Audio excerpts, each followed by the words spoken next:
স্বামী বিবেকানন্দ একবার বলেছিলেন যে নিজের জীবনের লক্ষ্য নির্ধারণ করো আর নিজের পুরো শরীরকে ওই লক্ষ্যতে ঘিরে ফেলো আর অন্য ভাবনাগুলোকে নিজের জীবন থেকে বার করে দাও। এটাই সফল হবার মূল মন্ত্র। আমরা অনেকেই স্যার এপিজে আব্দুল কালামকে ইন্সপিরেশন মেনে থাকি, কিন্তু তুমি কি জানো তার ইন্সপিরেশন কে ছিলেন?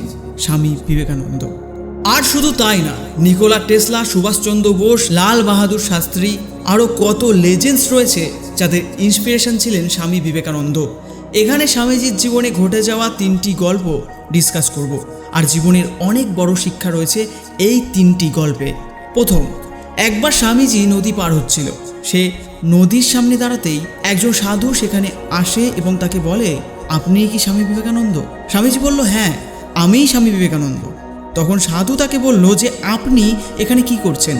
স্বামীজি বলল, আমি নদী পার হব, তাই নৌকার জন্য ওয়েট করছি। তখন সাধু তাকে বলল, তুমি এত বড় একটা মানুষ, কত মানুষ তোমাকে তাদের প্রেরণা মনে করে, আর তুমি কিনা একটা সামান্য নদী পার করতে পারছো না। দেখো, আমি তোমাকে নদী পার করে দেখাচ্ছি। তখন সেই সাধু নদীতে হাঁটতে শুরু করলো এবং সে হেঁটেই সেটাকে পার করলো।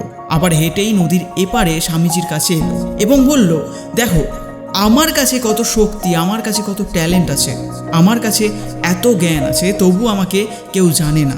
অথচ তোমার কাছে কোনো জ্ঞান নেই, কোনো শক্তি নেই, তবু তোমাকে সবাই জানে। তখন স্বামীজি হাসলো এবং সাধুকে বলল, তোমার এই বিদ্যা শিখতে কতটা সময় লেগেছে? সাধু বলল, 15 বছর।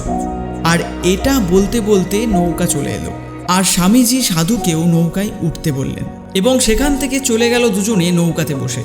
নদী পার করলো দুজনেই, আর পার করার পর স্বামীজি তার পকেট থেকে 1 টাকা বের করলো এবং নৌকাবাহীকে তা দিয়ে দিল। মানে দুজনের 50 পয়সা করে 1 টাকা দিয়ে দিল। আর তারপর স্বামীজি সাধুকে বলল, যে কাজ তুমি 50 পয়সাতে করতে পারতে, তার জন্য তুমি তোমার জীবনের 15টা বছর বরবাদ করেছো। কিন্তু যদি এই 15টা বছর তুমি তোমার সমাজের ভালোর জন্য লাগাতে, তবে আজ পুরো দুনিয়া তোমাকে জানতো। আর আমি সেটাই করেছি, এই জন্য আমাকে পুরো দুনিয়া জানে, আর তোমাকে কেউ জানে না। আর স্বামীজি সাধুকে বলল, তোমার মতো কত মানুষ এইসব জিনিসে তাদের দিন, সপ্তাহ, মাস, এমনকি বছরের পর বছর লাগিয়ে দিচ্ছে, যেটার কোনো মানেই নেই। তাই এই জীবনে এই জন্য নিজের সময়কে এমন জায়গায় দাও যেখানে ওটার অ্যাকচুয়াল কোনো সেন্স বেরোয়, কারণ সময় থেকে বড় এই দুনিয়াতে আর কোনো ইম্পর্টেন্ট জিনিস নেই। যদি সময় বরবাদ হয়, তবে জীবনটাও বরবাদ হবে। দ্বিতীয় গল্প, একবার স্বামীজি একটা সেতু দিয়ে হেঁটে যাচ্ছিল, আর ঠিক তখন কিছু হনুমান তার পিছু নিতে থাকে।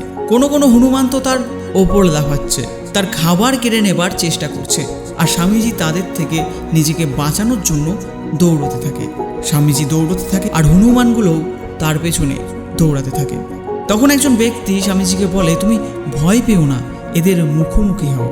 তুমি যত বেশি এদের থেকে পালাবে, তত বেশি এরা তোমাকে ভয় দেখাবে। তখনই স্বামীজি পেছন ঘুরে দাঁড়ায় আর বড় বড় চোখ করে ওই হনুমানগুলোর দিকে জোরে জোরে চেল্লাতে থাকে। আর তখন সব হনুমান সেখান থেকে পালিয়ে যায়। আর ঠিক এই হনুমানগুলোর মতোই হয়ে থাকে আমাদের নেগেটিভ থটস, যেগুলোতে আমরা অনেক ভয় পাই।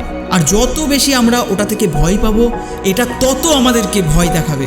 এই জন্য নেগেটিভ থট বা ভয় থেকে ভয় পেও না, বরং তাকে দেখে তার মোকাবিলা করো। এদের তুমি যত বেশি ভয় পাবে, এটা তোমাকে তত বেশি ভয় দেখাবে।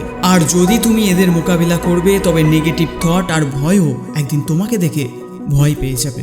তৃতীয় গল্প, একদিন স্বামীজি সেই গুরু রামকৃষ্ণ পরমহংসের সাথে যাচ্ছিল। তখন রাস্তায় একজন মানুষকে সে দেখতে পেল, যে পাথরে কিছু একটা বানাচ্ছিল। তখন রামকৃষ্ণ পরমহংসজি বললেন, তুমি এটার ওপর কি তৈরি করছো? তখন ওই ব্যক্তি উত্তর দিল, আমি একজন রাজার মূর্তি নির্মাণ করছি। রামকৃষ্ণ পরমহংসজি বললেন, তোমার কাছে কি ওই রাজার কোনো ছবি রয়েছে? তখন সেই মূর্তিকার বলল, না, আমার কাছে তার কোনো ছবি নেই। তখন রামকৃষ্ণ পরমহংসজি বললেন, যদি তোমার কাছে তার কোনো ছবি নেই, তবে তুমি তার মূর্তি কিভাবে বানাচ্ছ? তখন সেই মূর্তিকার উত্তর দিল, সে হতে পারে আমার কাছে তার কোনো ছবি নেই, কিন্তু আমার মাথায় তার স্পষ্ট ছবি আঁকা রয়েছে।